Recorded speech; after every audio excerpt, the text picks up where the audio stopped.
The wind cut like knives through the threadbare wool of Sarah Winter's coat. October had turned cruel in Riverdale, Montana, stripping the last warmth from the air and leaving only the promise of a bitter winter ahead.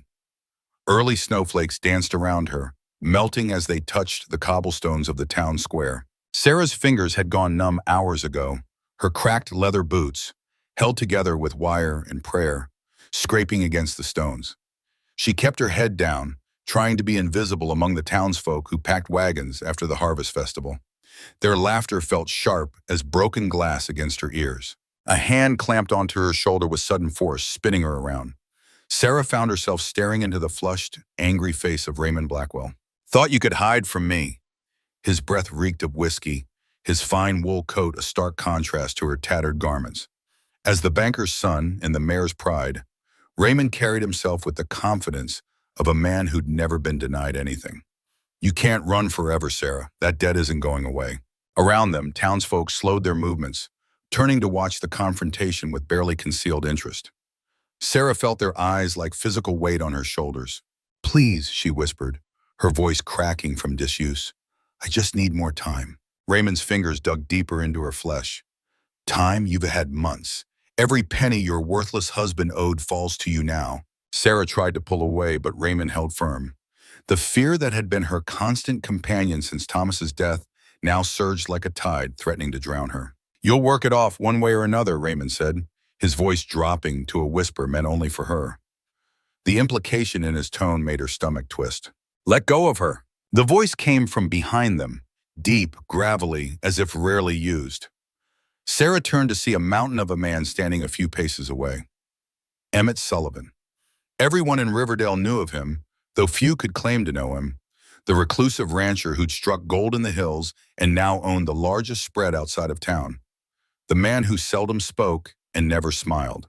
"This isn't your concern, Sullivan," Raymond spat, but his hand fell away from Sarah's shoulder. Emmett stepped closer, his broad frame casting a shadow between Sarah and Raymond. He didn't speak again, just stood there, steady as stone. "Fine." Raymond's eyes narrowed. "Take her if you want. She's a thief and a burden. I've given her more charity than she deserves." He leaned around Emmett to look at Sarah. "Remember, whatever debt you owe me doesn't just disappear because you found a new protector." With that, he turned and stalked away, the crowd parting before him like water. Only when Raymond had disappeared into the saloon did Sarah realize she'd been holding her breath. She released it in a shuddering exhale that turned to mist in the cold air. She swayed slightly, lightheaded from hunger and cold. Emmett's large hand steadied her elbow, his touch gentle despite his imposing presence. "Thank you," she murmured, embarrassed at her weakness. "I'll be fine now." Emmett didn't remove his hand. Instead, he studied her face with eyes the color of a winter sky. Gray and deep, not judging, but seeing, truly seeing her in a way that made Sarah want to shrink into herself. She knew what he would observe: hollow cheeks, dark circles under bloodshot eyes, hair that had once been her pride now limp and dull beneath her worn bonnet. Without a word, Emmett guided her toward a wagon loaded with supplies. Sarah resisted slightly. "I should go. I don't want to trouble." He shook his head once, cutting off her protest. Then, to her surprise, he led her to the passenger side of the wagon and helped her up as if she weighed nothing. The simple courtesy, being treated as a lady, not a beggar, brought unexpected tears to her eyes. She blinked them away quickly. As Emmett walked around to the driver's side, Sarah heard whispers from the gathering crowd. "Sullivan's taking in strays again. What's he want with the widow Winters? That poor fool, doesn't he know she drove her husband to ruin?" The mutes got no sense when it comes to lost causes. Emmett climbed up beside her, seemingly deaf to the comments. He took the reins and clicked his tongue. The horses moved forward, pulling them away from the prying eyes of Riverdale. Only when the town had faded behind them did Sarah find her voice again. "Mr. Sullivan, I appreciate your kindness, but I can't accept charity. I can work. I'll clean, cook, mend, anything you need." Emmett reached into his coat pocket and pulled out a small slate and chalk. He wrote quickly, his large fingers surprisingly nimble with the small piece of chalk, then handed it to her. Not charity, just mercy. Sarah traced her fingers over the neat, precise handwriting, unexpected from such a rugged man.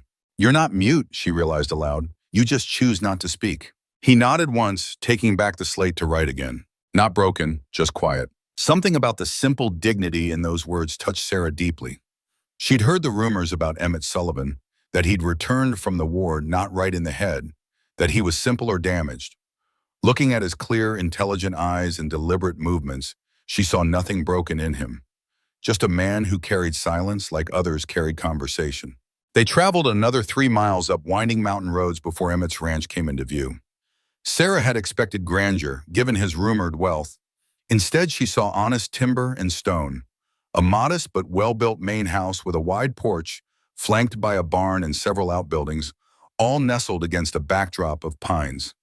Smoke curled from the chimney, promising warmth. Emmett brought the wagon to a halt and climbed down. He came around to offer his hand, but Sarah, pride flaring through exhaustion, managed to climb down on her own.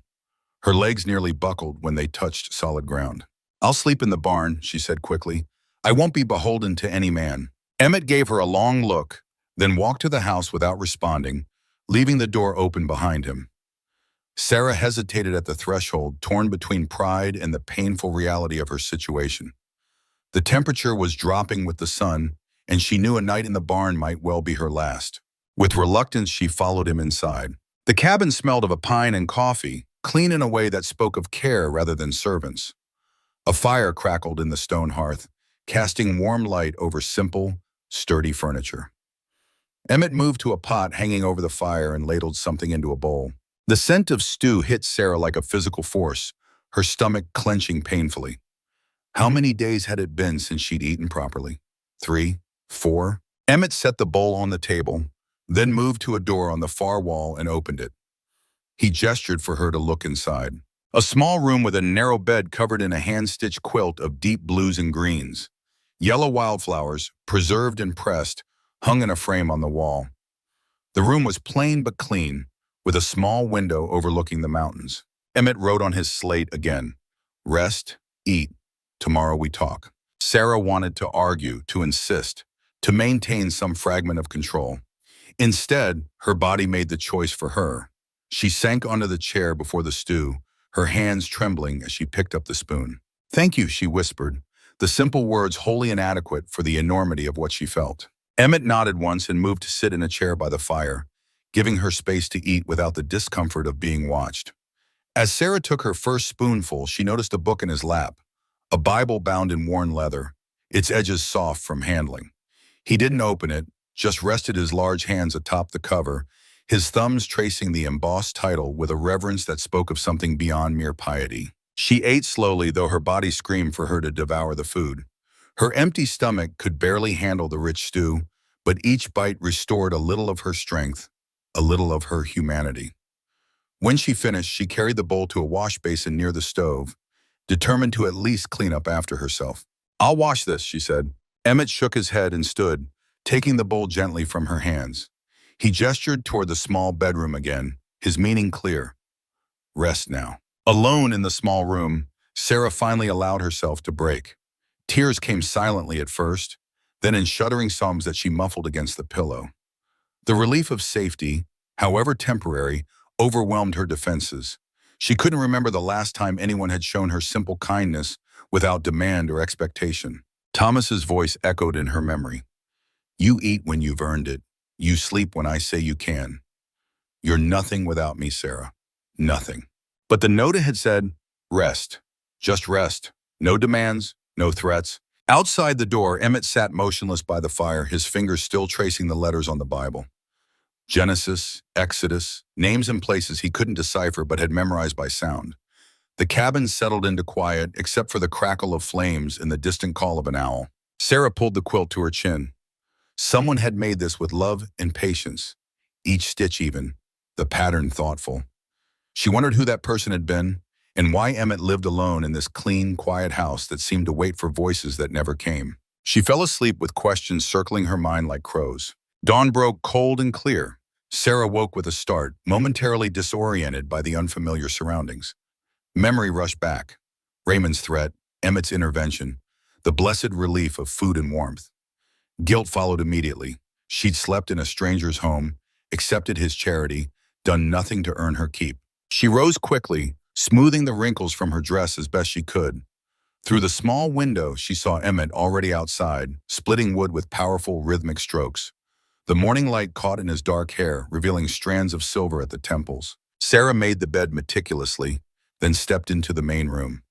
The fire had been built up again, and she noticed a pot of coffee on the stove, a cup set out beside it.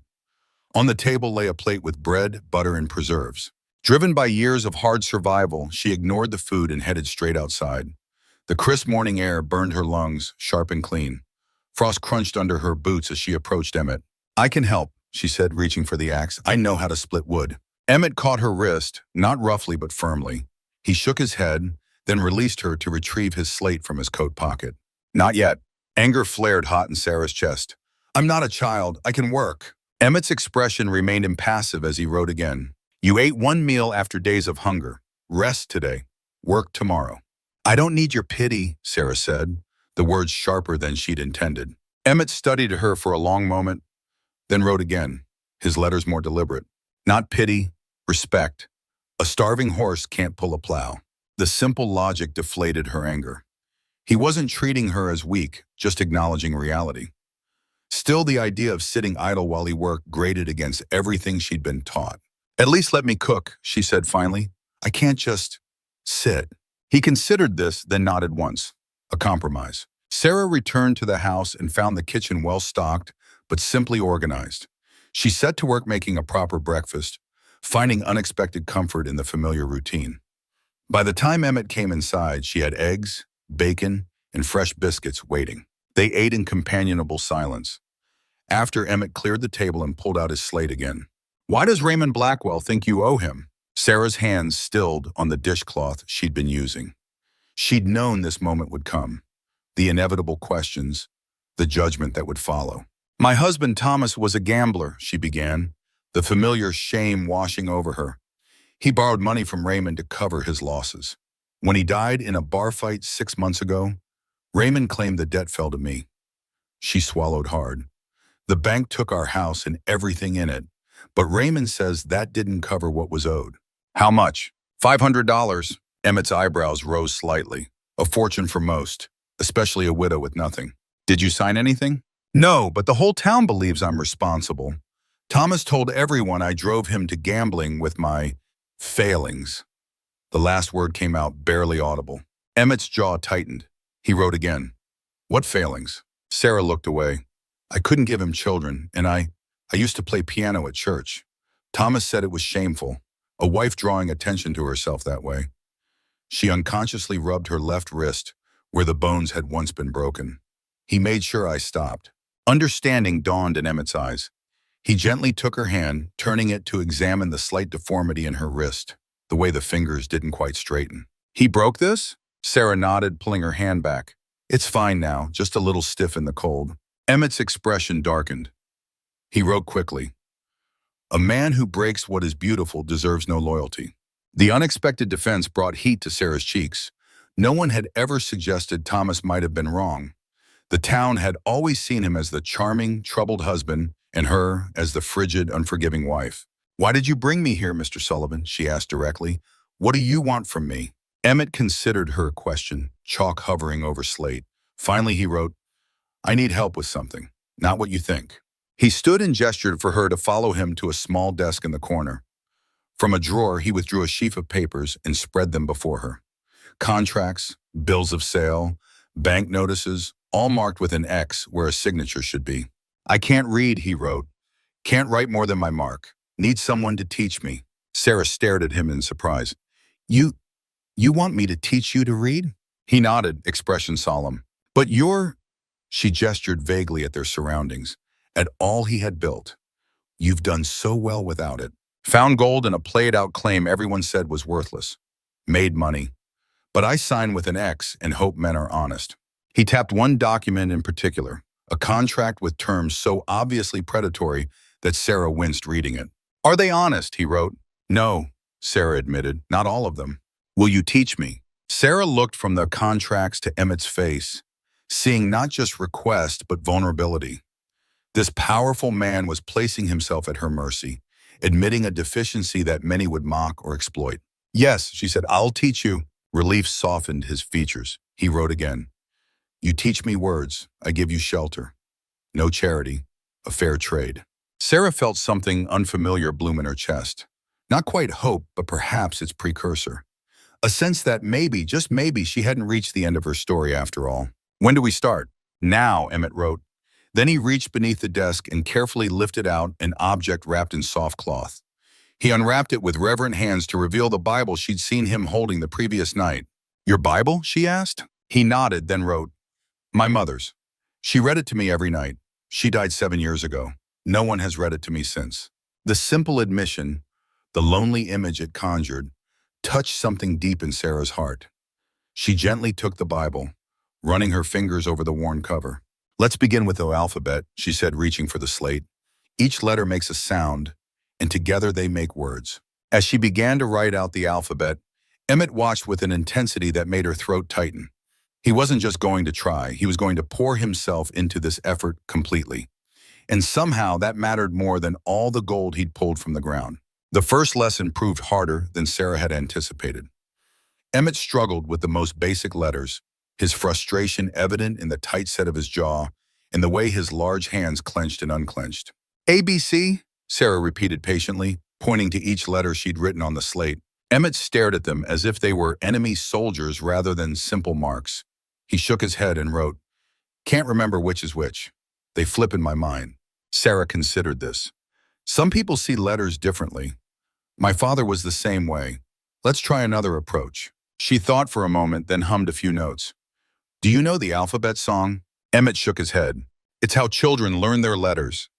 She cleared her throat, feeling strangely self-conscious, and began to sing softly, A, B, C, D, E, F, G, E, F. Her voice, unused to singing after so many years of silence, was hesitant at first, but as the simple melody continued, it grew stronger, filling the cabin with gentle music. Emmett sat perfectly still, his eyes never leaving her face.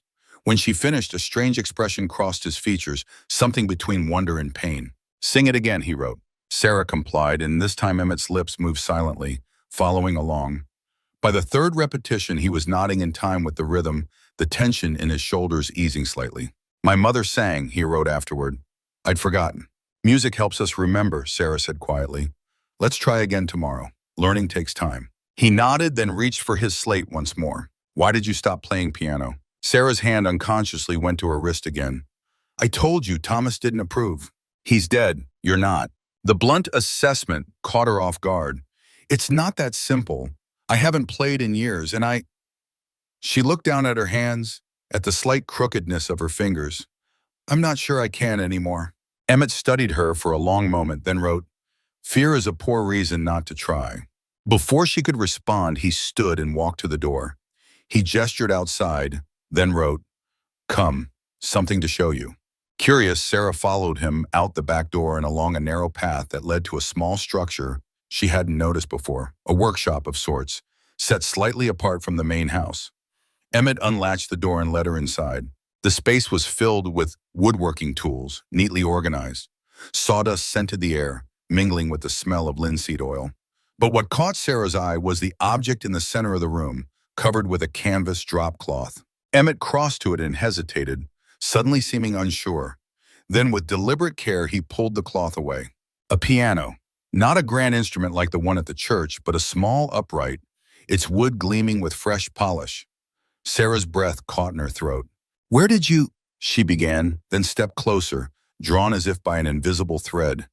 Her fingers hovered over the keys without touching them. Why do you have this? Emmett wrote on his slate, Mother played, I keep it tuned. May I? Sarah whispered, hardly daring to hope. He nodded, stepping back to give her space. Sarah sat on the bench, adjusting its height. She placed her hands on the keys, feeling the cool ivory beneath her fingertips.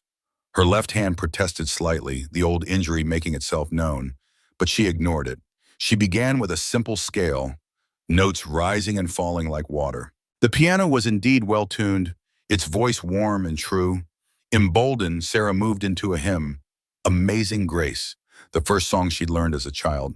Her fingers stumbled occasionally, unused to the movement after so long.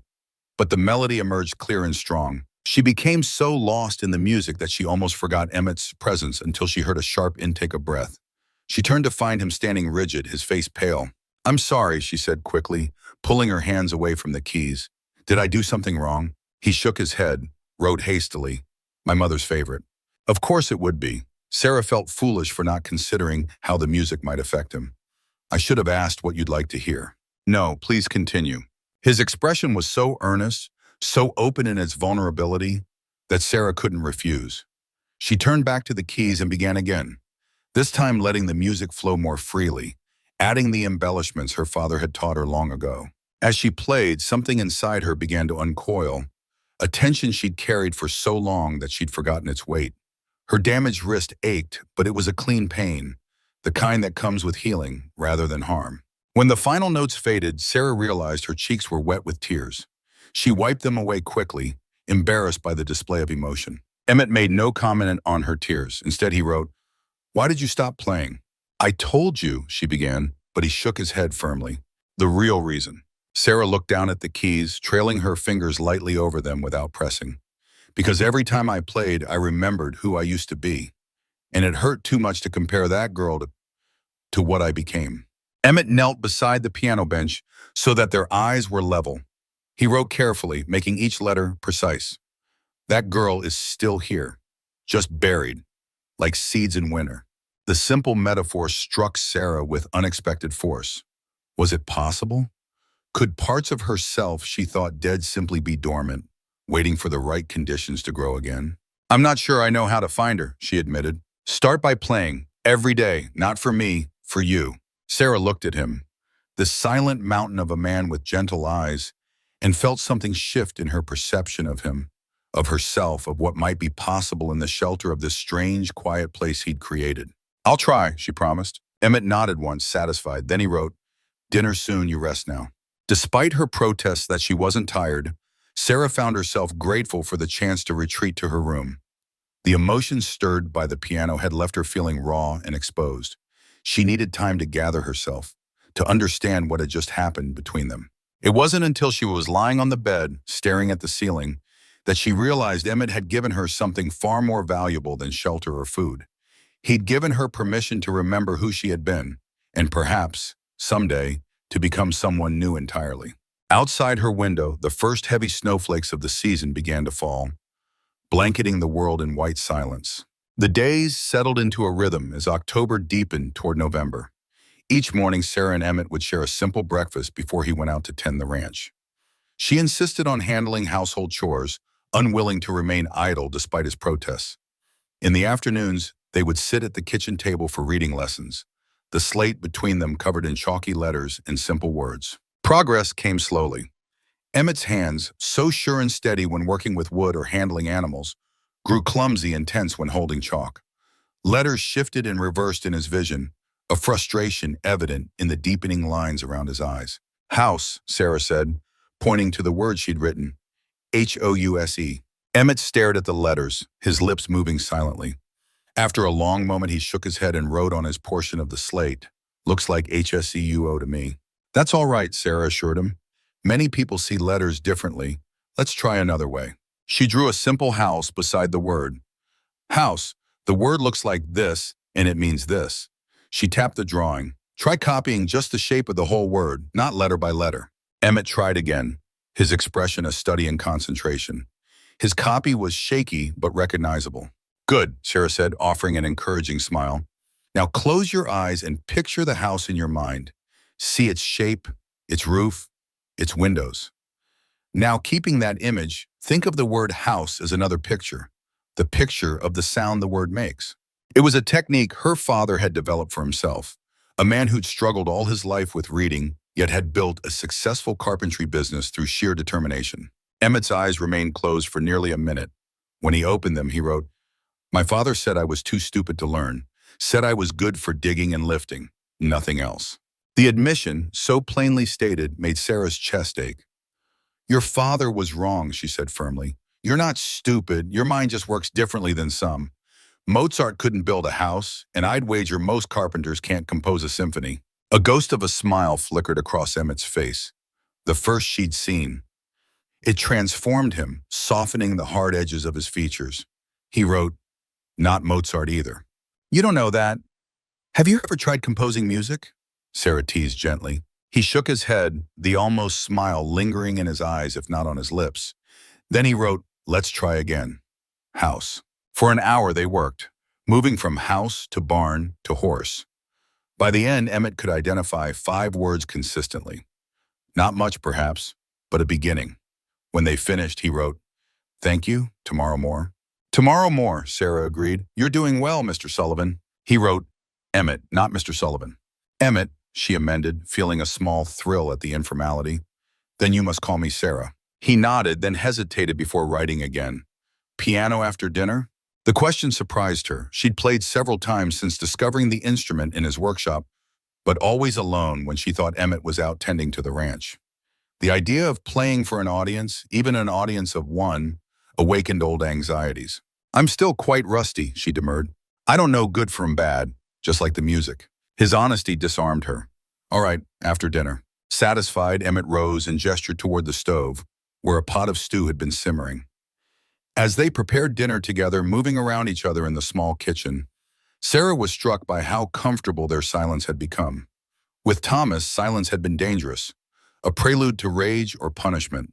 With Emmett, it felt like a language all its own, full of meaning and strangely intimate. After dinner and washing up, Emmett led the way to the workshop. The piano waited, its cover already lifted, a lamp lit beside it against the early darkness of autumn. Sarah sat at the bench and flexed her fingers, feeling the familiar twinge in her left wrist. "Any requests?" she asked. Emmett shook his head and settled into a chair a few feet away, giving her space to decide. She began with a hymn, the notes flowing more easily than they had the first time. Her damaged wrist still limited her dexterity, but she'd discovered ways to compensate, adapting passages that would have once been played with flourish into simpler, no less beautiful arrangements. When she finished, she glanced at Emmett and was startled to find his eyes closed, his head resting against the back of the chair. For a moment, she thought he'd fallen asleep, but then she noticed a tear tracking slowly down his weathered cheek. Sarah looked away quickly, not wanting to intrude on such a private moment. She turned back to the keys and began a lighter piece, a folk song her mother had taught her long ago. The evening passed in music and comfortable silence. When Sarah finally felt her hands tiring, she closed the piano gently. "Thank you," she said softly, "for letting me play. I didn't realize how much I missed it." Emmett opened his eyes and nodded. He wrote, "Music says what words can't." Coming from a man who chose not to speak, the observation carried particular weight. Sarah wondered, not for the first time, what had happened to make Emmett Sullivan retreat into silence. The following morning, Sarah woke to the sound of Emmett's axe splitting wood. She dressed quickly and stepped outside, intending to help with morning chores, only to find the yard covered in a pristine blanket of snow that had fallen overnight. The world had transformed while she slept, harsh edges softened by winter's first real offering. Emmett stood by the woodpile, his breath clouding in the frigid air. He nodded in greeting, then gestured toward the barn. "Is something wrong?" Sarah asked, pulling her shawl tighter around her shoulders. He shook his head, then beckoned to her to follow him. Inside the barn, warmth enveloped them, the scent of hay and horses, a comforting contrast to the bitter cold outside. Emmett led her to a stall where a mare had given birth overnight, her foal still damp and struggling to stand on spindly legs. "Oh," Sarah breathed, moving closer to the stall. "How beautiful." Emmett nodded, watching as the foal wobbled, fell, and determinedly tried again to rise. His expression held a tenderness that made Sarah's heart skip. This was a different kind of strength than the physical power that allowed him to split wood or lift heavy loads, a gentleness born of deep understanding and respect for life. She understood why he'd brought her here. Some moments needed to be witnessed, to be shared, even without words. They stayed until the foal managed to stand and find its mother's milk, a small miracle in the early morning light. As they walked back to the house, Sarah noticed something odd. Emmett was speaking, but not to her. He'd stopped a few paces behind, near a chestnut gelding in an outdoor paddock, and was murmuring to the animal in a low, gravelly voice. His words were indistinct, but the cadence was soothing, almost melodic. Sarah froze, not daring to turn around. Emmett Sullivan, the man who wrote rather than spoke, was talking to his horse. She moved on quickly, not wanting him to know she'd heard, but the revelation stayed with her. He wasn't mute. He chose not to speak to people, but with animals, he felt safe enough to use his voice. What had happened to make human conversation so impossible for him? Back in the house, Sarah busied herself with breakfast preparations, her mind still turning over what she'd witnessed. When Emmett returned, she gave no indication of what she'd heard, respecting the boundary he'd established. After breakfast, Sarah decided to tackle the mending pile she'd noticed in a basket near the fireplace. As she worked, she glanced occasionally at Emmett, who sat at his desk reviewing what appeared to be ranch accounts. His brow furrowed as he compared figures, making simple marks to track totals. "Would you like help with those?" she offered. "I used to keep the books for my father's carpentry business." Emmett looked up, relief evident in his expression. He nodded and gestured for her to join him. The accounts were surprisingly complex for a man who couldn't read. He developed his own system of symbols to track expenses, income, and inventory. It was ingenious in its way, but inefficient and easy to mistake. "You're quite clever to manage all this," Sarah said, genuinely impressed. "But I think we can make it simpler." Together, they worked out a new system, combining Emmett's symbols with proper numbers and basic words he could learn to recognize. By lunchtime, they'd reorganized a month's worth of records. "There," Sarah said, setting down her pencil. "Now you can see at a glance how the ranch is performing." Emmett studied the new ledger, nodding slowly. He wrote, "Clearer now, thank you." "You're welcome. It's the least I can do, considering your kindness to me." He shook his head and wrote, "Not kindness, fair exchange." Sarah smiled. "Is that why you keep insisting I rest and recover? For this fair exchange?" For a moment, she thought she'd overstepped, but then a hint of that almost smile touched his lips again. He wrote, "Caught me. Selfish motives all along." The attempt at humor, however slight, warmed her more than the fire crackling in the hearth. This taciturn man was slowly revealing layers she hadn't expected. Intelligence, gentleness, and now a subtle wit. As the day progressed, Sarah found herself watching Emmett more closely, cataloging the small tells that communicated what his voice did not. The slight crease between his brows when he concentrated, the way his eyes softened when they rested on something beautiful, the careful precision with which he handled fragile objects. After dinner, they moved to the sitting room. Sarah took up her mending again, while Emmett worked on a piece of wood, carving what appeared to be a small animal. The firelight played across his features, highlighting the strong line of his jaw, the flecks of silver in his dark hair. "How long have you lived here?" Sarah asked, breaking the comfortable silence. Emmett set down his carving and reached for the slate. 7 years, after the war." "The war?" Sarah hesitated, unsure if she should press. "Were you a soldier? Army doctor? Field surgeon?" The answer surprised her. "Oh, I surprised her." She'd assumed, given his size and strength, that he'd been a fighting man. "That's an honorable profession." Emmett's expression darkened. He wrote slowly, "Nothing honorable about watching boys die while you stand in their blood." The raw pain in those words silenced any response Sarah might have made. She returned to her mending, giving him space to wrestle with whatever memories she'd unintentionally awakened. After a while, Emmett wrote again, "I'm sorry, some ghosts don't rest easy." "You don't need to apologize," Sarah said softly. "We all carry things we wish we could put down." He studied her face for a long moment, then wrote, "What do you carry, Sarah Winters?" The directness of the question caught her off guard. She looked down at her hands, at the slight bend in her fingers where they hadn't healed properly. "Failure," she admitted, the word barely above a whisper. "I failed to be the wife Thomas wanted. I failed to stand up to him when he began gambling away our savings. I failed to stop him the night he died, when he was so drunk he could barely stand but insisted on going to that card game." She swallowed hard. "And when they brought his body home, I felt relief." What kind of woman feels relief at her husband's death? Emmett's chalk moved across the slate. A woman who was prisoner, not wife. Relief is not wrong. "The town doesn't see it that way. They think I drove him to drink, to gambling, that his debts are my burden to bear. The town is wrong." 3 simple words, yet they landed with the weight of absolution. Sarah felt tears pricking at her eyes and blinked them away. "Thank you," she said quietly, "for believing me." He nodded once, then returned to his carving.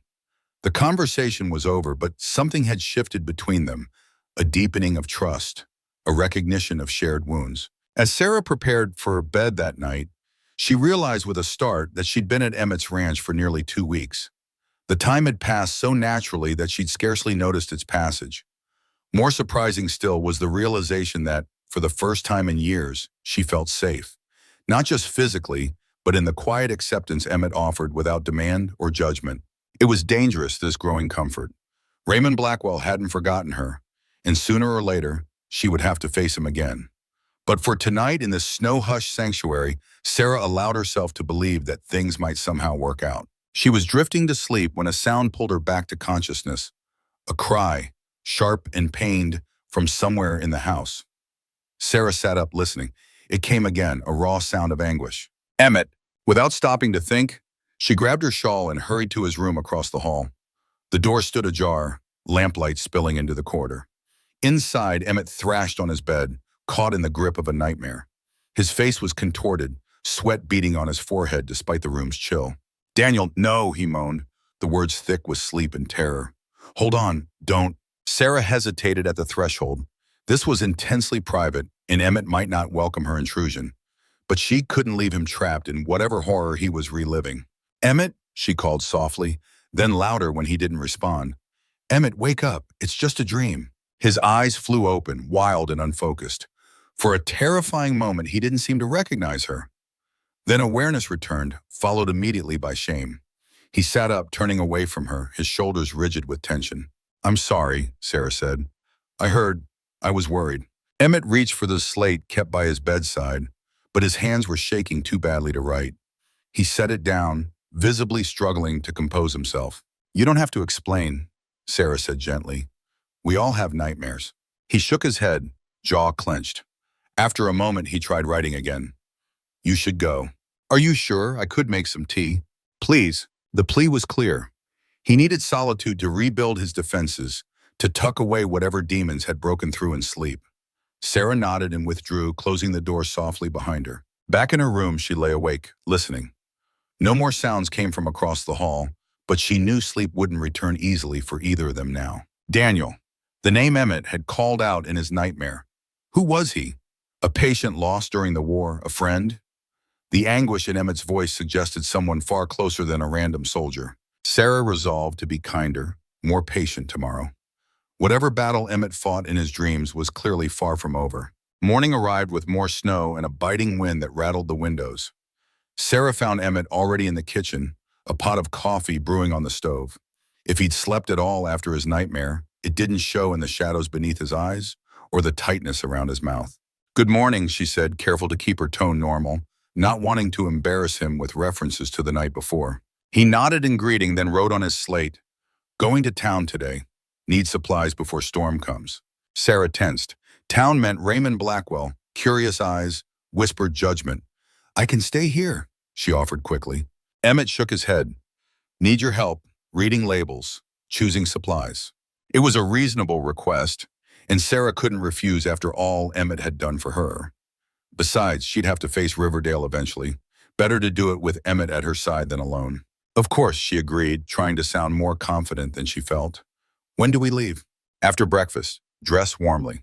The journey to town took longer than usual, the wagon moving cautiously along snow-covered roads. Sarah sat huddled beneath a buffalo robe Emmett had provided, grateful for its warmth.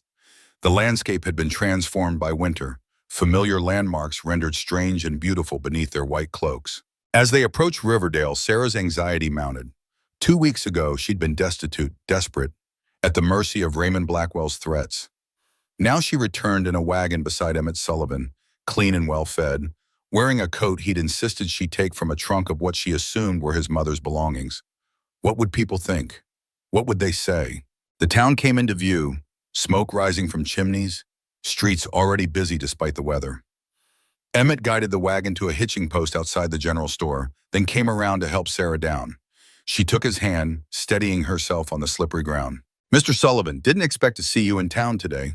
The greeting came from Sheriff Miller, a graying man with kind eyes who'd always treated Sarah fairly, even after Thomas's death. Emmett nodded in acknowledgement. And Mrs. Winters, the sheriff continued, tipping his hat to Sarah. Good to see you looking well. Heard you were staying out at the Sullivan place. News traveled fast in small towns. Mr. Sullivan has been kind enough to employ me, Sarah said, the half-truth coming easily.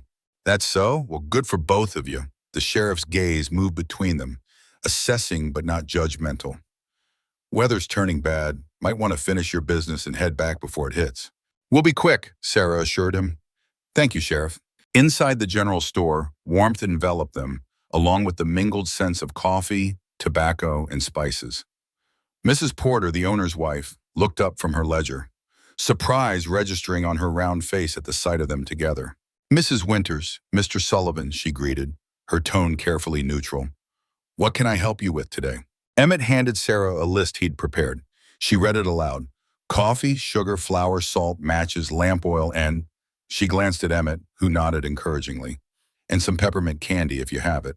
Mrs. Porter's eyebrows rose at the last item, but she set about gathering their supplies without comment. Sarah helped, reading labels and comparing prices as Emmett had asked, conscious of the curious glances from the other customers. They were nearly finished when the bell above the door jingled, announcing a new arrival. Sarah didn't need to turn to know who it was. The sudden stillness in the store, the way Emmett's shoulders tensed beside her, told her everything. Well, well, Raymond Blackwell's voice sliced through the quiet. If it isn't the widow Winters and her benefactor. Sarah forced herself to turn to meet his gaze directly. Raymond stood just inside the entrance, snow melting on the shoulders of his expensive coat. His handsome face wore an expression of calculated amusement. Mr. Blackwell, she acknowledged, proud of how steady her voice sounded.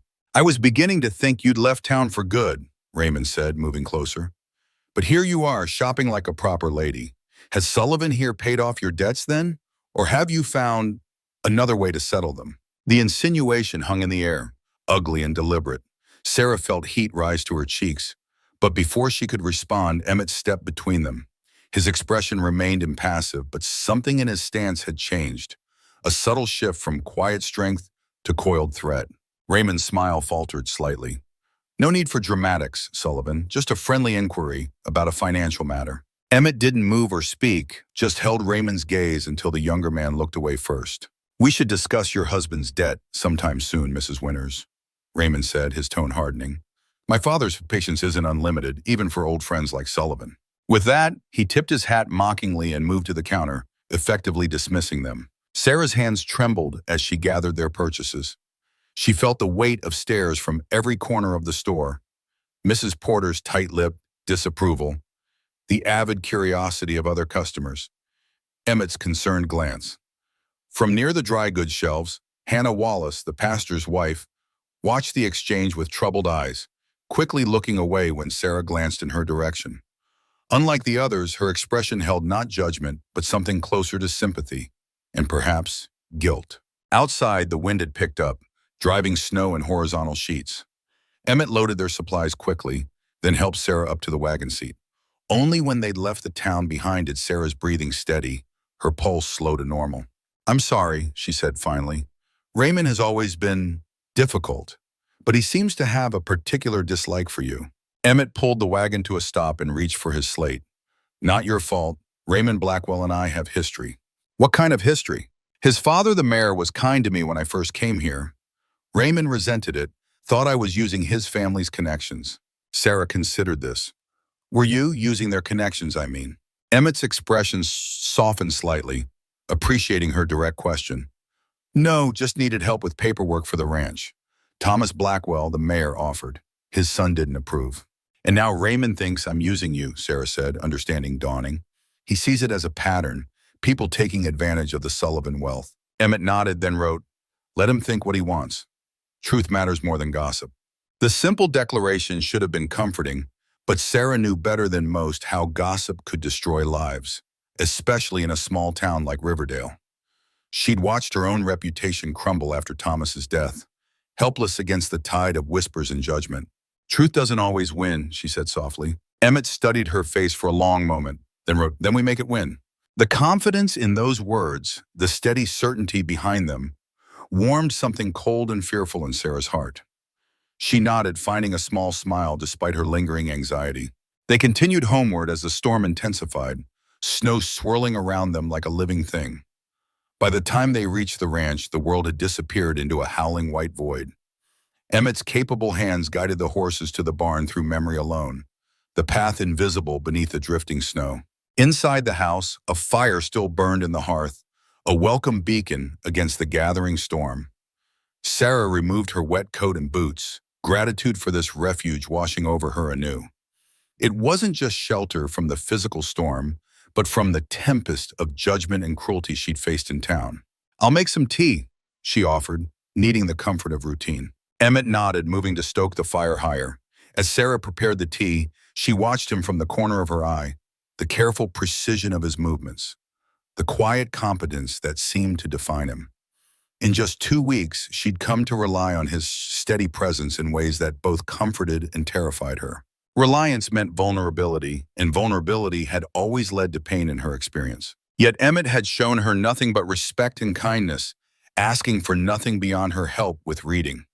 No demands, no threats, no subtle manipulations. It was so unlike her marriage that Sarah hardly knew how to navigate it. "Here," she said, bringing him a steaming cup. Their fingers brushed as he took it, a brief contact that sent an unexpected shiver up her arm. Emmett noticed, misinterpreting it as cold. He gestured toward the fire, encouraging her to sit closer to its warmth. Sarah obeyed, settling into a chair and wrapping her hands around her own cup. For a time, they sat in companionable silence, watching the flames dance and listening to the storm rage outside. It was Emmett who finally broke the quiet, reaching for his slate. "You played piano at church before." It wasn't a question, but Sarah nodded anyway. "Since I was a girl, my father built the church's piano." The memory brought a sad smile to her lips. "He couldn't play a note, but he loved listening to me practice." "What happened to your father?"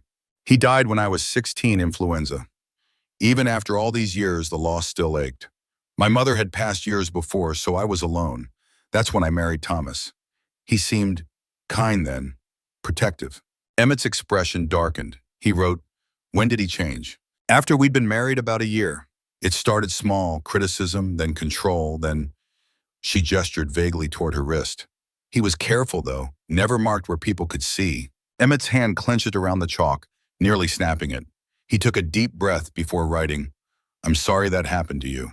"It's in the past now," Sarah said, though they both knew that wasn't entirely true. The past had a way of lingering, of shaping the present in subtle and obvious ways.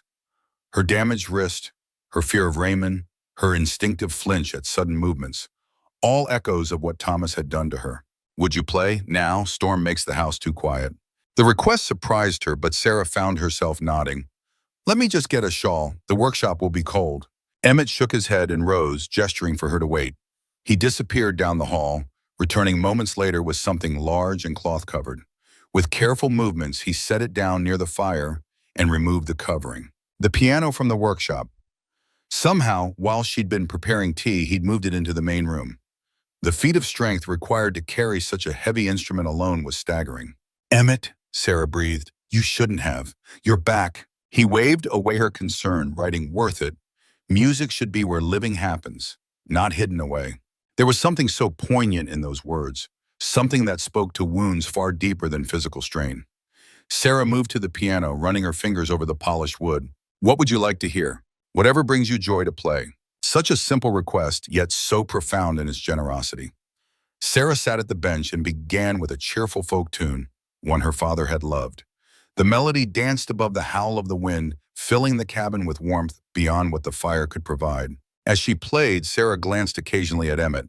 He'd settled back into his chair, eyes closed, tension gradually easing from his features. When she finished the first piece, she moved smoothly into another, then another, losing track of time in the flow of music. Eventually her hands tired, and she ended with a gentle lullaby.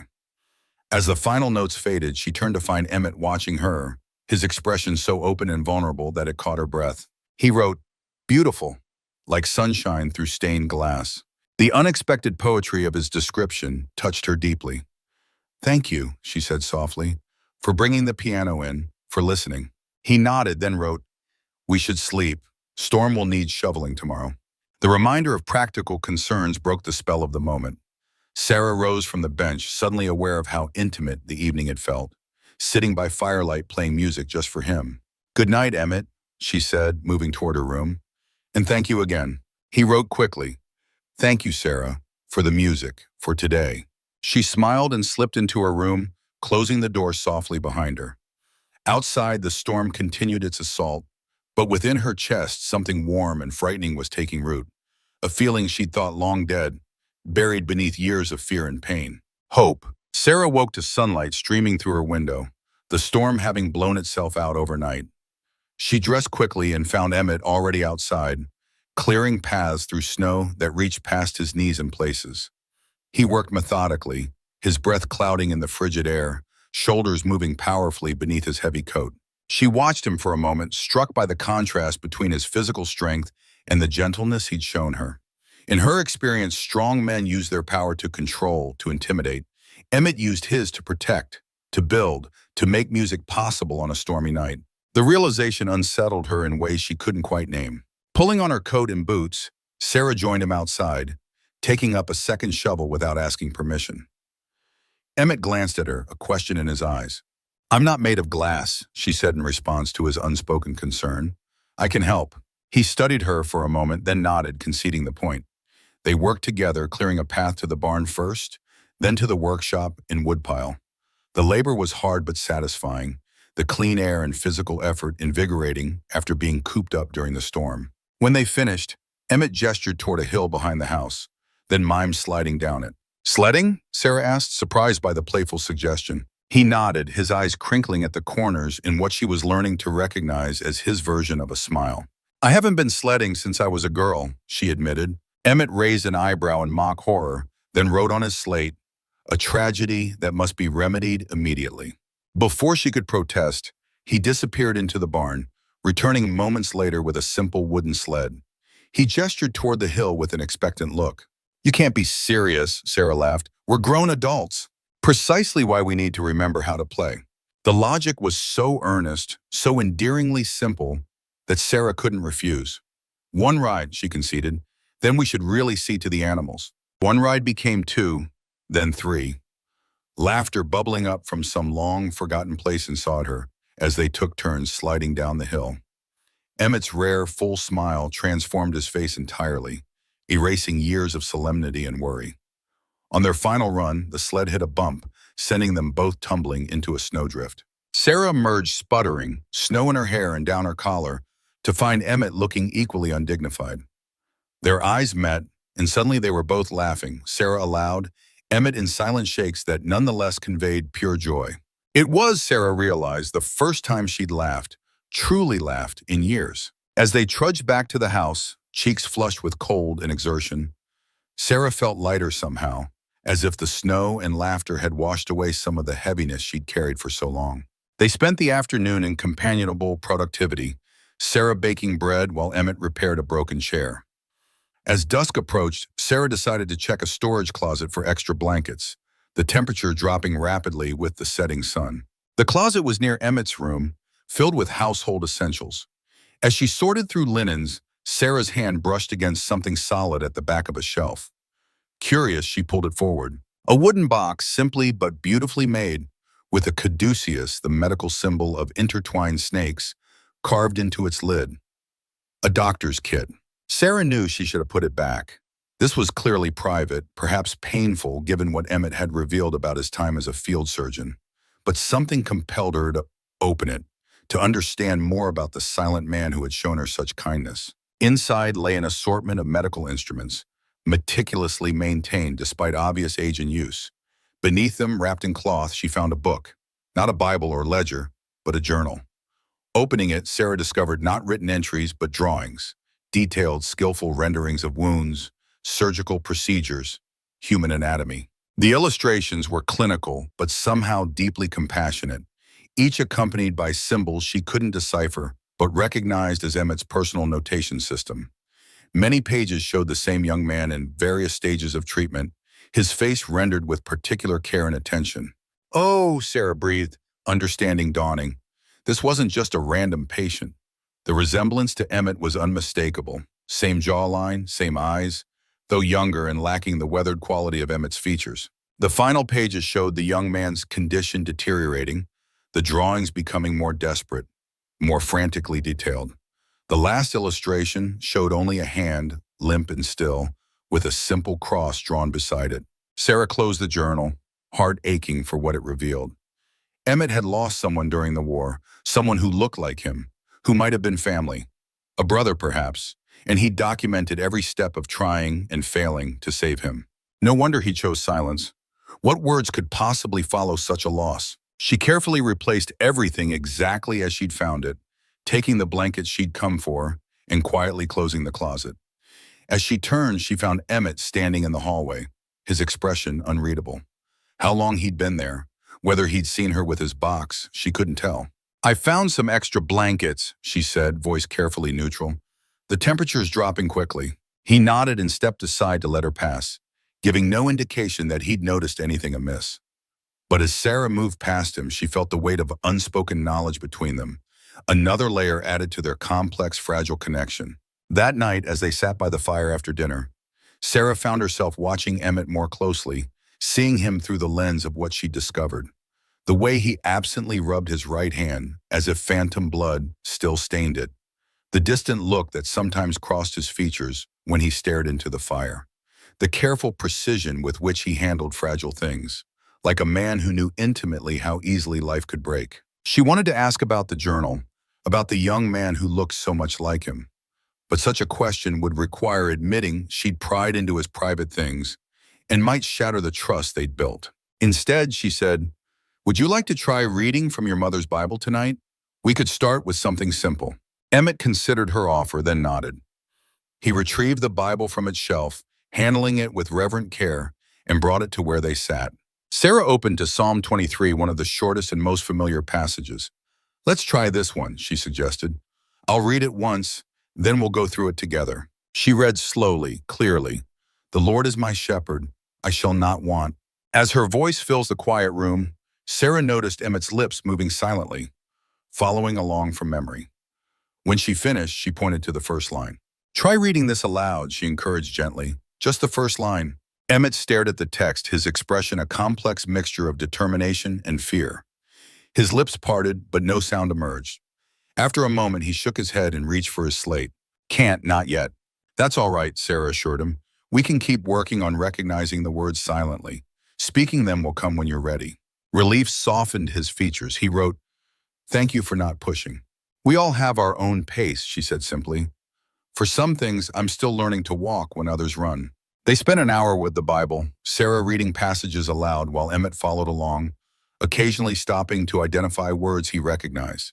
His progress was slow but steady, his determination unwavering, despite the obvious difficulty. When they finally closed the book, Emmett wrote, "Better with your help. Tried alone for years. Never got this far." "Sometimes we need another person's eyes to see clearly," Sarah said. "My father used to say that." "Your father was wise." "Yes," she agreed softly, "he was." As Sarah prepared for bed, she found herself thinking of her father, his patient hands teaching her to play piano, his quiet strength, his unfailing kindness. For the first time, she allowed herself to acknowledge how much Emmett reminded her of him, not in appearance or circumstances, but in the steady core of decency that defined both men. It was a dangerous comparison. Her father had been safety, home, unconditional love. Emmett was, what? A temporary sanctuary, a fragile friendship, something she dared not name even to herself? Sarah closed her door and leaned against it, heart racing with unwelcome realizations. Whatever was growing between them, this delicate, unnamed thing, frightened her far more than Raymond Blackwell's threats or the town's judgment ever could. Because, for the first time since Thomas had shown her the true cost of vulnerability, Sarah found herself wanting to trust again. The following week brought a thaw, not just in the weather as temperatures rose enough to melt some of the accumulated snow, but in Sarah and Emmett's relationship as well. Their routine had evolved into something comfortable yet charged with unspoken possibilities. Each morning they shared breakfast and chores. Afternoons were devoted to reading lessons that now included simple sentences Emmett could recognize and understand. Evenings brought music and quiet companionship by the fire. Sarah found herself watching Emmett more often, noticing details she'd missed before, the way sunlight caught the silver at his temples, how his hands, calloused and strong, could be impossibly gentle when handling a newborn lamb or turning the fragile pages of his mother's Bible. The rare, transformative smile that appeared more frequently now, like a shy creature gradually gaining courage to emerge from hiding. For his part, Emmett seemed more relaxed in her presence, less guarded. He'd taken to leaving small gifts for her to find. Wildflower honey from a neighbor's hives, a wooden comb he'd carved himself, a worn copy of poetry he'd discovered in town. Each offering was presented without ceremony or expectation, just quiet tokens of appreciation, friendship, something more? Sarah dared not name it, even to herself. One afternoon, as Emmett worked outside repairing a fence damaged in the storm, Sarah decided to tackle the disorganized bookshelves in his study. Though he owned surprisingly many books for a man who couldn't read, they were haphazardly arranged, many gathering dust from disuse. She was halfway through the task, humming softly as she worked, when a knock at the door startled her. Visitors were rare at the Sullivan Ranch, especially in winter. Sarah smoothed her apron and hair before answering, wondering who would brave the muddy, half-frozen roads. The man on the porch was unfamiliar, tall and distinguished, with silver hair and the bearing of someone accustomed to authority. His expensive coat and polished boots marked him as a person of means. "Good afternoon," he said, removing his hat. "I'm looking for Emmett Sullivan." "He's working on the south pasture," Sarah replied. "May I tell him who's calling?" "Thomas Blackwell, mayor of Riverdale." His keen eyes assessed her. "And you must be Mrs. Winters." Sarah tensed at the name, Raymond's father. "Yes, sir." "May I come in? It's rather cold out here." Reluctantly, Sarah stepped aside. She couldn't very well leave the mayor standing on the porch, yet she was acutely aware of being alone with Raymond's father, a man whose opinion of her had likely been poisoned by his son's accounts. "I'll make some tea," she offered, falling back on the social niceties her mother had taught her long ago. "Thank you." Mayor Blackwell settled into a chair by the fire, looking around the cabin with interest. "Sullivan's place has changed since I was last here. Feels more lived in." Sarah busied herself with the kettle, unsure how to respond. When she returned with tea, the mayor accepted the cup with a nod of thanks. "I understand you're teaching Emmett to read," he said without preamble. Sarah nearly spilled her own tea. "How did you know that?" "Small towns have few secrets, Mrs. Winters. And I've known Emmett since he arrived in Riverdale 7 years ago. I helped him purchase this land, navigate the legal matters he couldn't manage alone." Understanding dawned. "You're the one who assisted him with the paperwork." Mayor Blackwell nodded. "Emmett saved my wife's life during the war. She was volunteering as a nurse when typhoid swept through the camp. He recognized her symptoms before anyone else and isolated her, treated her personally. I owed him a debt I could never repay." His expression grew pensive. "So when he arrived here, unable or unwilling to speak, I did what I could to help." Sarah absorbed this new information, reassessing her understanding of the situation. "Your son seems less appreciative of Mr. Sullivan." "Raymond has his own perspectives," the mayor said diplomatically. "But I didn't come here to discuss my son. I came because the bank has raised some concerns about Emmett's accounts." "What concerns?" Sarah asked, immediately alert. "Irregularities, withdrawals that don't match Emmett's usual patterns, investments made in his name that seem uncharacteristic." He studied Sarah's face. "The bank manager approached me as a courtesy, given my history with Emmett. He was concerned that someone might be taking advantage." The implication was clear. Sarah set down her cup, anger flaring. "You think I'm stealing from him? I think Emmett Sullivan is a wealthy man who cannot read contracts or bank statements, and who now has a woman with significant debts living in his home." Mayor Blackwell's tone remained even, but his gaze was sharp. "You can understand how that might appear." "I've done nothing wrong," Sarah said firmly. "I've been helping Emmett understand his accounts, that's all." "I believe you," the mayor said, surprising her. "But I also believe someone is manipulating Emmett's finances and has been for some time." Sarah frowned. "What do you mean?" Mayor Blackwell reached into his coat and withdrew a folded document. "This arrived at my office yesterday. It's a notice of foreclosure on this ranch, citing outstanding loans Emmett supposedly took against the property." "That's impossible," Sarah said, taking the paper. "Emmett owns this land outright. He paid cash from his gold claim." She scanned the document, dismay growing as she read.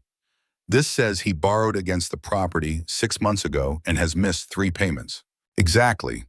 Does that sound like something Emmett would do?" "No." Sarah's mind raced. "He keeps meticulous records of his expenses. I've seen them. There's no loan, no missed payments." "Then someone forged his mark," Mayor Blackwell said grimly. "And I think we both have an idea who that might be." "Raymond." "It had to be, but how and why?" "This document says the loan came from First Bank of Riverdale." "Isn't that where your son works?" The mayor's expression tightened. "Yes, it is." The implications hung heavy in the air. If Raymond had falsified loan documents, used his position at the bank to forge Emmett's mark, It wasn't just unethical, it was criminal. Have you spoken to Raymond about this? Sarah asked. Not yet. I wanted to see Emmett first, confirm that he never took such a loan. Mayor Blackwell looked troubled. If my son has done what I suspect, there will be consequences. But I need to be certain. The sound of boots on the perch announced Emmett's return. He entered, stopping short at the sight of the mayor seated by his fire. His questioning gaze moved to Sarah. Mayor Blackwell came to discuss a financial matter, she explained, rising to hand him the document. Apparently there's a foreclosure notice on the ranch. Emmett's brow furrowed as he examined the paper. After a moment, he shook his head emphatically and reached for his slate. Never borrowed against property. Never signed this. I didn't think so, Mayor Blackwell said, standing to greet him properly. But someone wants the bank, and me, to believe you did. Emmett's expression darkened. He wrote quickly. Raymond? Possibly. The mayor sighed heavily. There have been irregularities at the bank lately. Nothing I could prove, but enough to worry me. If Raymond is involved. He left the sentence unfinished, the pain of a father confronting his son's possible betrayal evident in his lined face. What happens now, Emmett wrote. I'll speak with the bank president, show him that your mark was forged. The foreclosure will be withdrawn. Mayor Blackwell's expression grew grimmer. And I'll deal with Raymond if he's involved. Sarah remembered Raymond's threat in town, his mention of his father's patience. Had he known even then that the mayor was growing suspicious of his activities? There's something else, she said, making a decision. When we were in town last week, Raymond mentioned Thomas's gambling debts, the ones he claims I inherited. He was particularly insistent about collecting them soon. The mayor frowned. Thomas's debts? I wasn't aware Raymond had personally lent money to your husband. Neither was I, until after Thomas died. Sarah twisted her hands in her apron.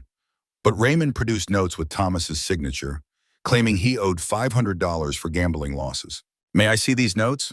I don't have them. Raymond kept them, said they were legal documents I couldn't be trusted with. Mayor Blackwell's frown deepened. That's highly irregular. Debt notes should be surrendered upon payment, or at least copies provided to the debtor. Then you think they might also be… Sarah couldn't finish the thought. Forgeries? It's possible. Mayor Blackwell looked genuinely troubled.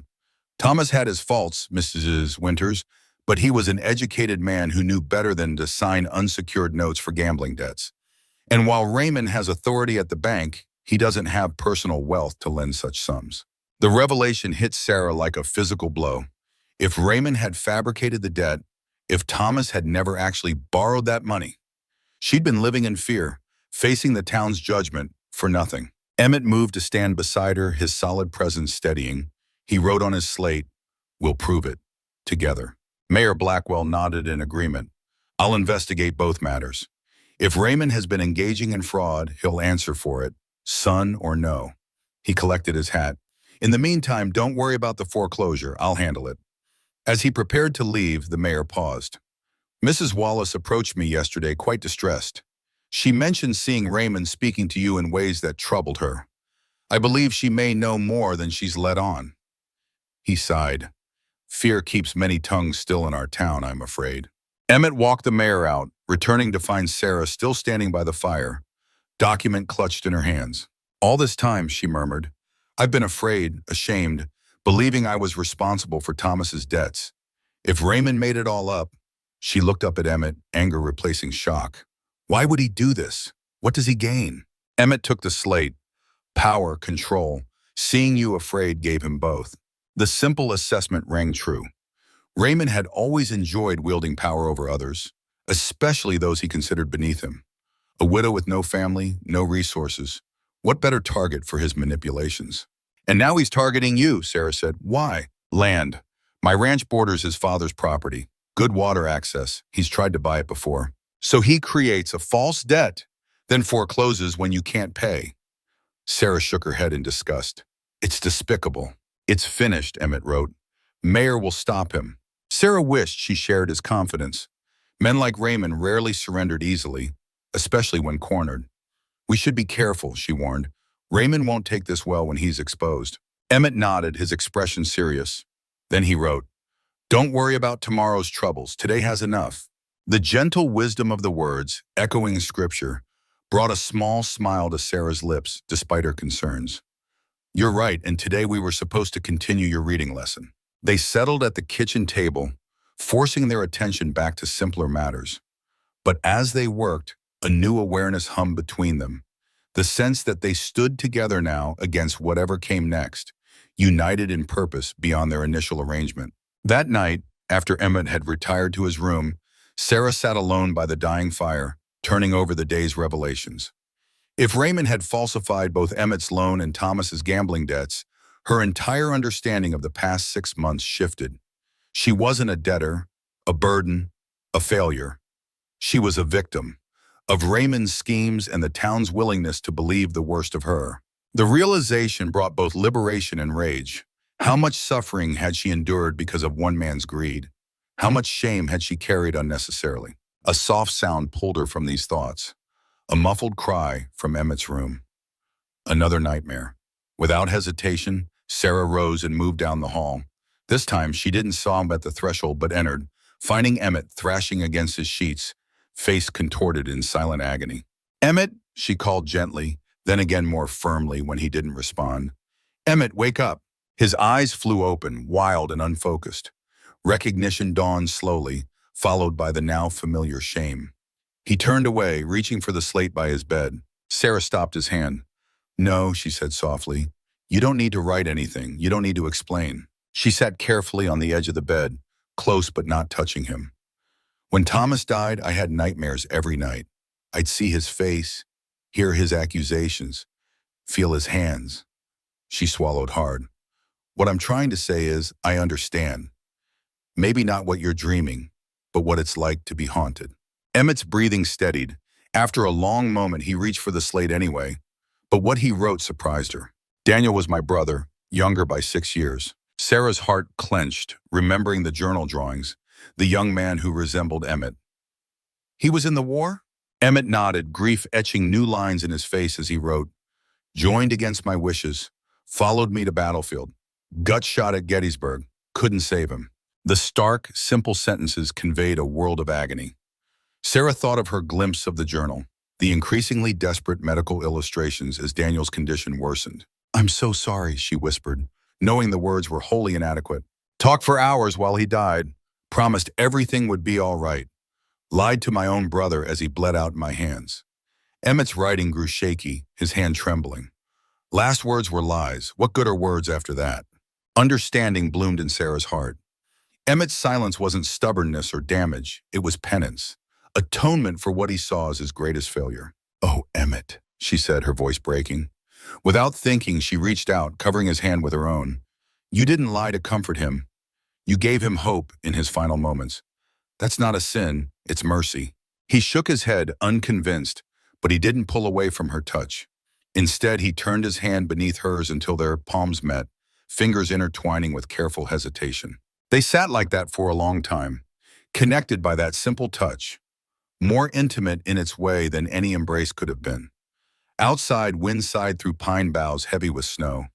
Inside, something fragile and new took root between them, born of shared pain and growing trust.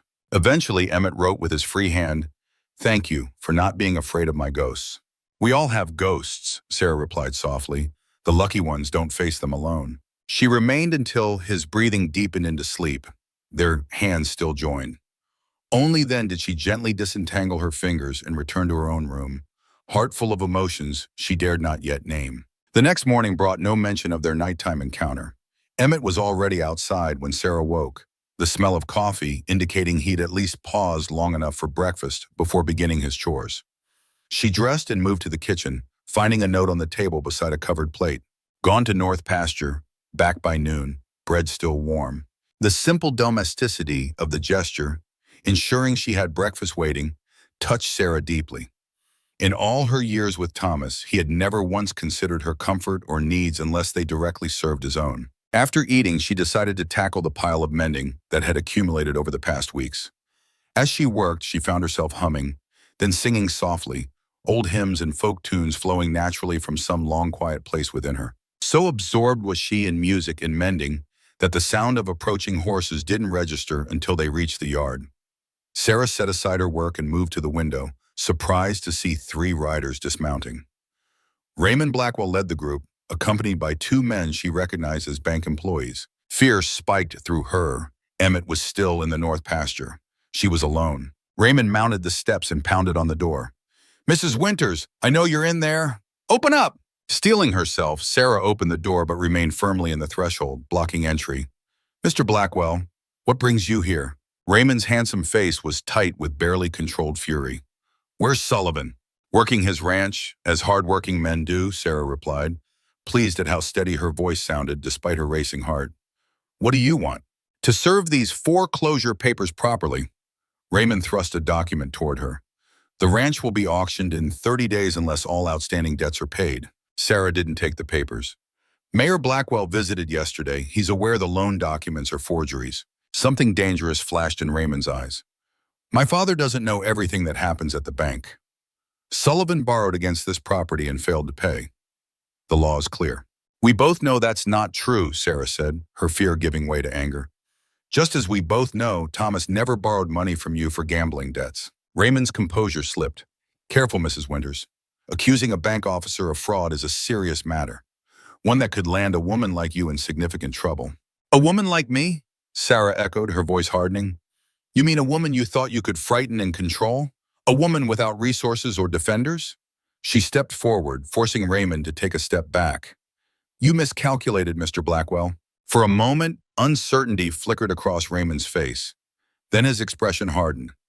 "Sullivan won't always be around to protect you, and when he's gone, you'll find Riverdale a very inhospitable place." The threat hung in the air between them. Sarah held his gaze, refusing to be intimidated. "I've survived worse than you, Raymond. Now get off this property before Emmett returns. He's not as patient as I am." Raymond's jaw clenched. He turned to his companions. "Mark the date. When we take possession, I want everything inventoried." Then to Sarah, 30 days, Mrs. Winters. Enjoy your stay until then." The men mounted and rode away, Raymond's rigid back radiating fury. Only when they disappeared around the bend did Sarah allow her knees to buckle, sinking onto the porch steps as reaction set in. What had she done? Raymond was dangerous enough before. Now she'd challenged him directly, threatened his scheme. And while Mayor Blackwell might believe them, legal matters moved slowly. The foreclosure auction was only 30 days away. By the time Emmett returned, Sarah had composed herself enough to relate the encounter calmly. His expression darkened with each detail, his hand clenching around the chalk as he wrote, "Should have been here. Shouldn't have left you alone." "You couldn't have known they'd come," Sarah assured him. "Besides, I handled it. Raymond is dangerous when cornered." "I know." She hesitated. "Emmett, if the mayor can't stop the foreclosure in time, what will happen?" He considered for a moment before writing, "We'll fight it. Mayor has influence. But if we lose..." He paused, then continued, "I found gold once, can find it again elsewhere." The simple declaration, accepting possible loss yet facing it without fear, humbled Sarah. Emmett had built this place with his own hands, created a sanctuary from nothing. To lose it would be devastating. Yet he faced the prospect with quiet dignity, already looking toward what might come next. "Don't worry yet," he added, seeing her expression. "Truth usually wins eventually." Sarah wished she shared his faith in justice. Her experience suggested otherwise, that power and money typically prevailed while truth languished unheard. But she nodded anyway, not wanting to dampen his determination. "What can I do to help?" she asked. "Keep teaching me to read. Knowledge is power they can't take." The afternoon's lesson held a new urgency, both of them aware that much more than literacy now hung in the balance. Emmett applied himself with redoubled focus, his progress noticeably accelerating as necessity drove learning. That evening, Sarah played the piano with particular feeling, letting music express the emotions too complex for words. Emmett sat nearby, eyes closed, tension gradually easing from his features as melodies filled the room. In this, at least, they could find temporary sanctuary from the troubles gathering outside their door. Later, as they prepared for bed, Emmett hesitated in the hallway between their rooms. He wrote slowly, deliberately. "Whatever happens, I'm grateful you came here, changed everything." "For me, too," Sarah admitted softly. "You've given me back parts of myself I thought were lost forever." His eyes held hers for a long moment, something unspoken passing between them. Then he nodded once and disappeared into his room, leaving Sarah to wonder what might have been said if words came more easily to either of them. The next week passed in a blur of activity. Mayor Blackwell visited twice, bringing news of his investigation into Raymond's activities at the bank. The evidence was mounting, not just against Emmett, but against other property owners in the valley who had mysteriously fallen into debt. But legal processes moved slowly, and Raymond had allies on the bank's board of directors. "We need more concrete proof," the mayor explained during his second visit, "something that directly links Raymond to the forged documents." "What about my husband's supposed gambling debts?" Sarah asked. "Could those be connected?" "Almost certainly. Raymond's scheme seems to be creating false debts, then using them to acquire property or control people." Mayor Blackwell looked troubled. "I've discovered several similar cases, widows or elderly residents suddenly facing debts they never knew existed." The pattern was clear, but proving it remained challenging. Without direct evidence of Raymond's forgeries, it would be his word against theirs. And in Riverdale, the Blackwell name still carried significant weight, even without the mayor's support. As the foreclosure date drew nearer, tension mounted. Sarah threw herself into preparations for every possibility, cataloging Emmett's possessions, organizing important documents, identifying which items would need to be saved if they were forced to leave. Through it all, Emmett maintained a stoic calm, continuing his daily work while redoubling his efforts to learn reading. His progress was remarkable now that necessity drove him. Within 2 weeks, he could read simple sentences and write basic responses without help. One evening, as Sarah played the piano while snow fell gently outside, she realized Emmett was no longer in his usual chair. Turning, she found him standing at the window, his back rigid with tension. "Emmett, what's wrong?" He gestured for her to join him. Through the frosty glass, Sarah could make out an orange glow on the horizon, too bright and widespread to be lanterns or a campfire. "Fire," she breathed. "Where?" Emmett pointed toward the south pasture where the old hay barn stood. Without another word, he grabbed his coat and headed for the door. Sarah followed, pulling on her own coat and boots. "I'm coming with you," she said when he tried to wave her back. Outside, the bitter cold stole her breath away, but the distant fire provided enough light to navigate by. They ran toward the blaze, snow crunching beneath their boots, the smell of smoke growing stronger with each step. By the time they reached the hay barn, it was fully engulfed, flames leaping skyward in a terrible dance. The heat was intense even from a distance, melting snow in a wide perimeter around the structure. "The animals," Sarah started, but Emmett shook his head. The barn had been used only for hay storage this winter. No livestock were housed there. As they watched helplessly, the barn's roof collapsed inward with a deafening crash, sending a plume of sparks into the night sky. Nothing could be saved now. The best they could do was ensure the fire didn't spread to nearby fields or structures. Emmett worked methodically, using snow to create fire breaks, while Sarah fetched buckets of water from a nearby stream to douse any flying embers. They labored in silent coordination until dawn broke, revealing the full extent of the destruction. Where the barn had stood, only charred timbers and smoldering ash remained. As the first light touched the scene, Sarah noticed something out of place. A scrap of fabric caught on a fence post near where the barn's door had been. She moved closer, careful of still hot debris. The fabric was unmistakable, fine wool with a distinctive green and black check pattern. Raymond's scarf, the one he'd been wearing when he visited the ranch.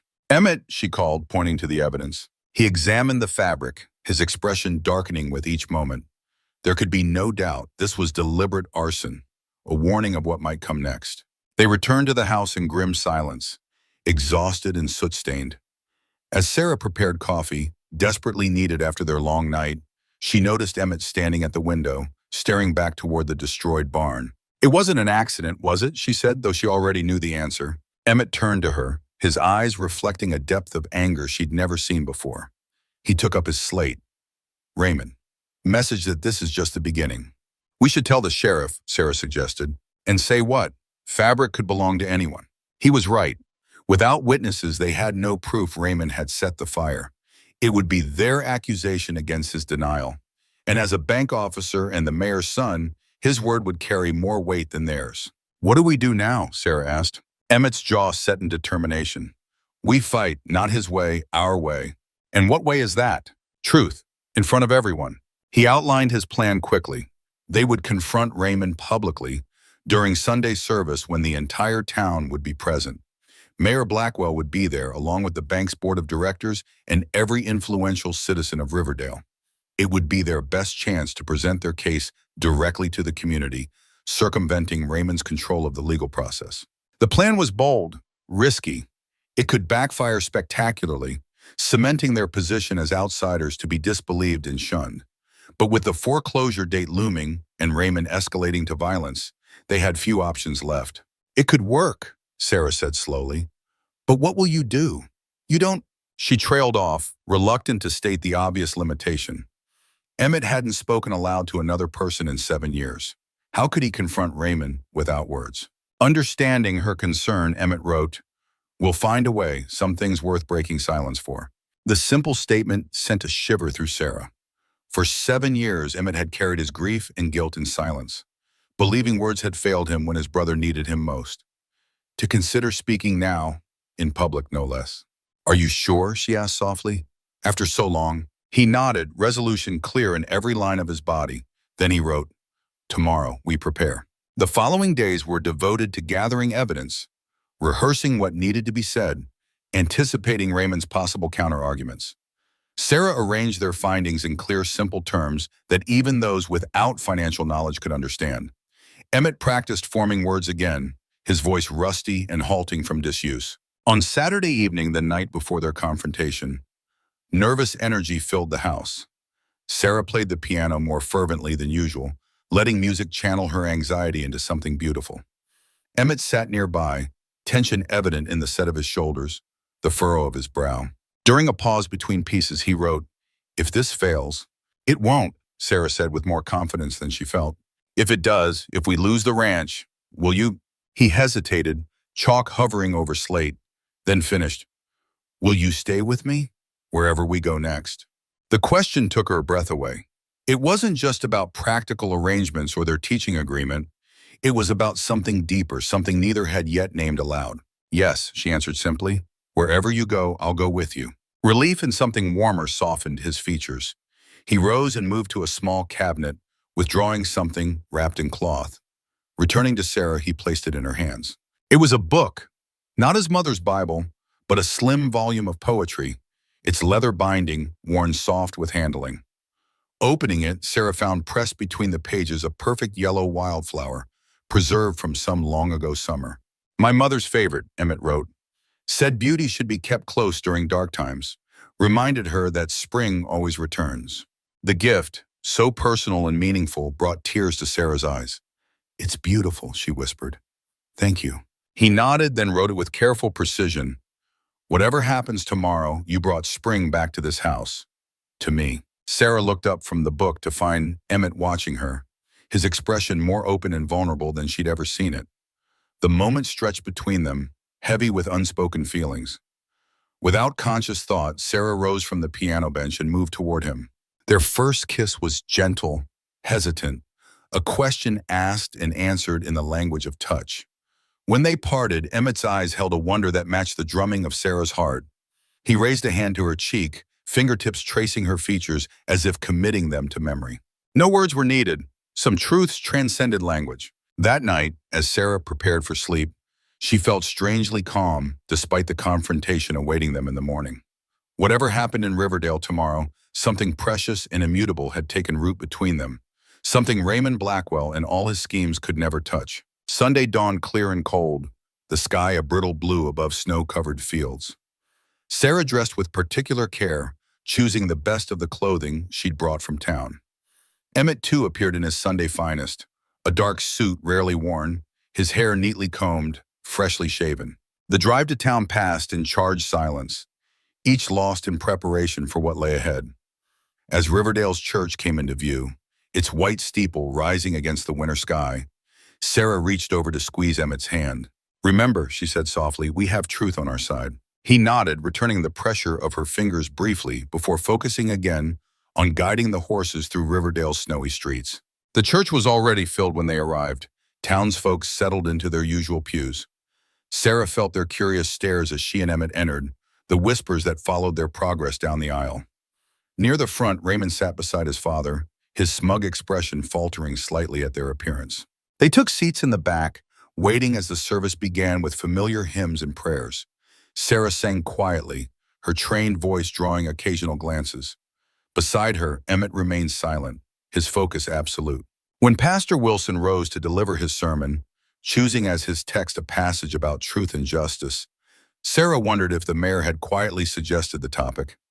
The pastor spoke eloquently about the corrosive effects of lies, the importance of integrity, the community's responsibility to uphold righteousness.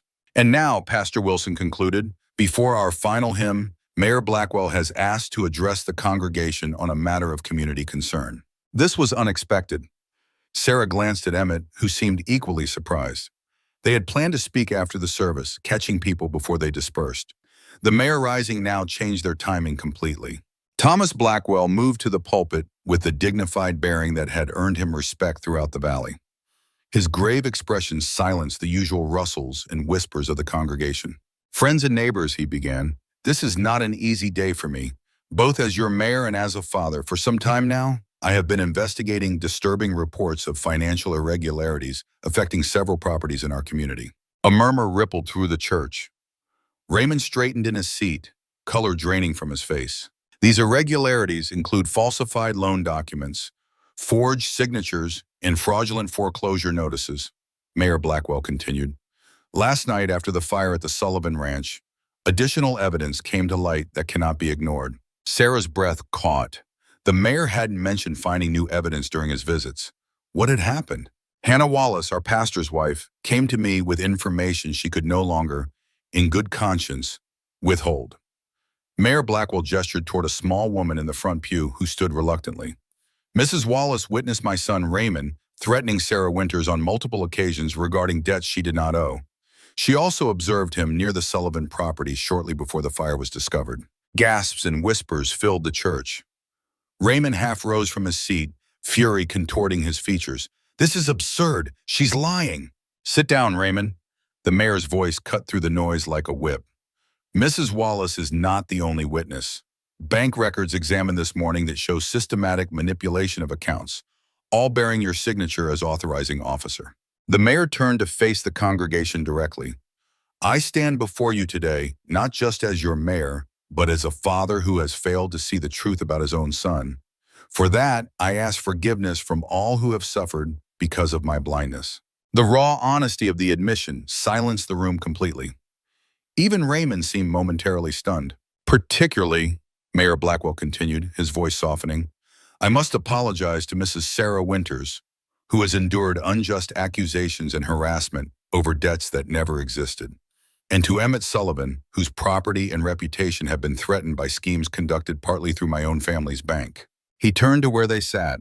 "Mrs. Winters, Mr. Sullivan, on behalf of Riverdale and myself personally, I offer my deepest apologies." Sarah felt tears prick her eyes at this unexpected vindication. Beside her, Emmett sat very still, his expression unreadable to most, but she recognized the subtle relaxing of his shoulders, the slight softening around his eyes that signaled profound emotion. Raymond recovered from his shock, rising fully now. "This is a conspiracy. You can't possibly believe—" "Enough, Raymond." Mayor Blackwell's voice held steel beneath the weariness. "Sheriff Miller is waiting outside to take your statement regarding these matters. The bank's board has already suspended you pending investigation." "You're choosing them over your own son?" Raymond's incredulity gave way to bitter laughter. "A mute freak and a woman who drove her husband to ruin. This is what your precious integrity gets you, alone in your old age, siding with outcasts against your own blood." The cruel words echoed in the stunned silence of the church. Sarah felt rather than saw Emmett tense beside her, then rise to his feet. Every head turned as Emmett Sullivan, known throughout Riverdale for his 7-year silence, walked deliberately to the front of the church. He stopped before Raymond, facing him directly. "I am not mute," he said, his voice rough from disuse but clear enough to carry through the hushed room. "I choose when to speak, and who deserves words." The simple declaration, delivered in that gravel-deep voice, sent a ripple of astonishment through the congregation. Raymond took an involuntary step backward, momentarily robbed of his usual arrogance. Emmett turned to address the gathered townspeople, his words coming slowly but with gathering strength.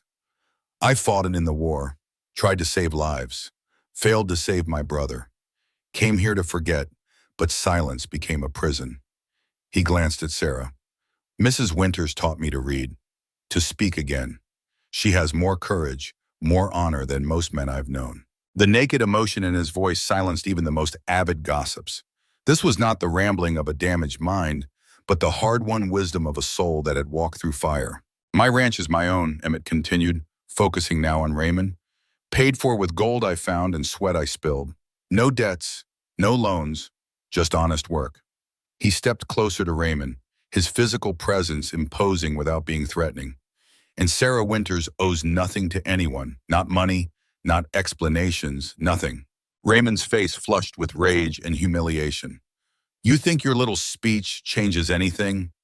You're still the town oddity, Sullivan, and she's still nothing but a— My future wife, Emmett interrupted, the words surprising even Sarah. If she'll have me. A collective gasp rose from the congregation. Sarah's heart seemed to stop, then race ahead at double speed. They had discussed a future together, yes, but not marriage, not so soon, not so publicly declared. Raymond's laugh held an edge of desperation. You can't be serious, you barely know her. I know her heart, Emmett replied simply. More than enough.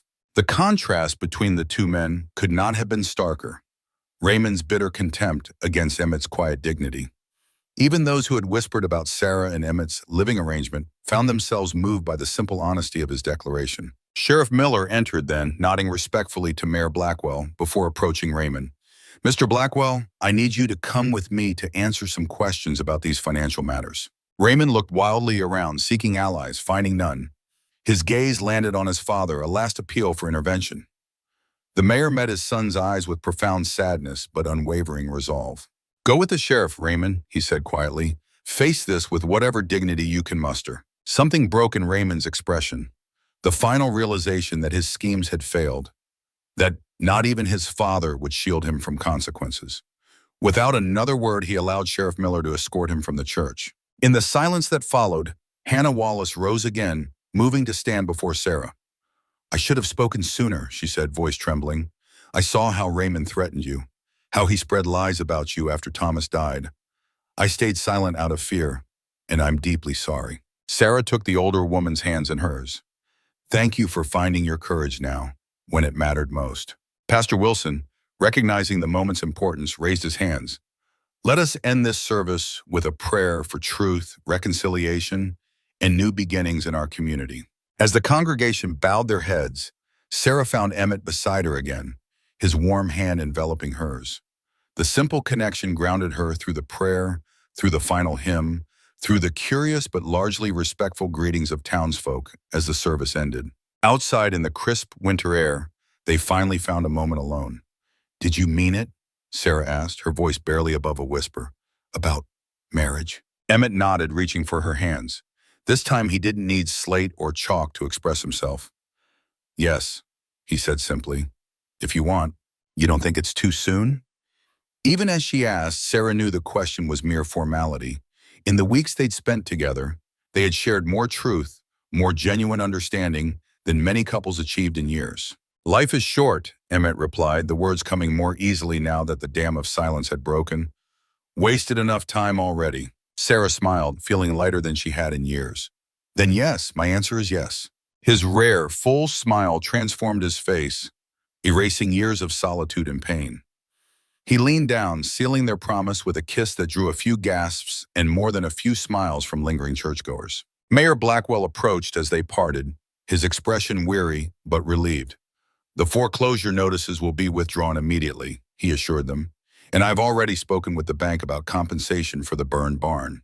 Thank you, Sarah said sincerely, and I'm sorry about Raymond. The mayor nodded, sadness evident in his lined face. My son made his own choices. Now he must face their consequences. He glanced between them. I couldn't help overhearing, congratulations are in order? Emmett nodded, his arms settling protectively around Sarah's shoulders.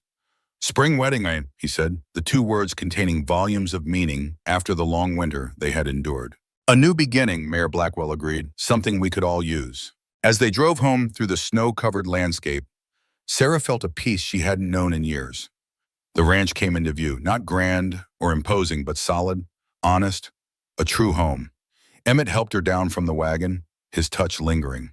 Welcome home, he said softly, words no longer rationed, but given freely. Sarah looked from the house to the man beside her, seeing in both the promise of healing, of growth, of something beautiful built from broken pieces. Home, she agreed, the word encompassing far more than timber and stone. That evening, Emmett brought out his mother's Bible. But instead of waiting for Sarah to read to him, he opened it himself and, with careful concentration, read aloud, "Whither thou goest, I will go, and where thou lodgest, I will lodge. Thy people shall be my people, and thy God my God." The words, spoken in his deep, still rusty voice, filled the room like music, a different kind of song than Sarah's piano, but no less beautiful in its way. Outside, the last light of day painted the snow-covered fields in shades of rose and gold. Inside, two people who had known profound loneliness found in each other not just companionship, but true understanding. The revelation that some wounds heal best when shared, and some silences need breaking for the heart to truly speak. Emmett closed the Bible gently, looking up at Sarah with eyes that no longer guarded their emotion. "Thank you," he said simply, "for teaching me to read and to love again." Sarah reached across the table, taking his hand in hers. "We taught each other," she corrected softly, "and we'll keep learning together." In the quiet that followed, they both recognized the truth of those words, that their journey was just beginning, that they would continue teaching and learning from each other for all the days that stretched before them. It was a future neither could have imagined in their darkest moments, yet one that now seemed inevitable, as natural as spring following winter. A home at last for both their wounded hearts. As spring arrived in Montana, it brought more than just wildflowers to the Sullivan Ranch. The old hay barn rose anew, its frame stronger than before, built with help from townspeople who had once whispered behind closed doors, but now worked alongside Emmett in the clear light of day. Sarah's piano music drifted across the valley most evenings, and sometimes, for those passing close enough to hear, a deep voice could be heard joining hers, halting at first, but growing more confident with each day. On a warm May morning, beneath an arch woven with yellow wildflowers that matched those pressed in Emmett's book of poetry, Sarah and Emmett exchanged vows before the community. Mayor Blackwell stood as witness, his face reflecting both the joy of the occasion and a quiet determination to right past wrongs. Hannah Wallace had sewn a simple white dress for Sarah, her way of making amends. "Some silences need breaking," she whispered as she helped arrange Sarah's hair, "and some stories need telling, even when they're hard." After the ceremony, Emmett led Sarah to a small hill behind the house where a sapling aspen stood newly planted. "What's this?" Sarah asked. "Our future," Emmett said, his voice no longer a stranger to his own ears. He took her hand, placing it alongside his against the slender trunk. "Aspens grow in groves, all connected under the ground. One tree is never alone." Sarah smiled up at the man who had taught her to trust again, just as she had taught him to speak. "Neither are we," she said softly. Together they walked back toward the cabin that had sheltered them through the darkest winter, now transformed by love and truth into something neither had dared to hope for.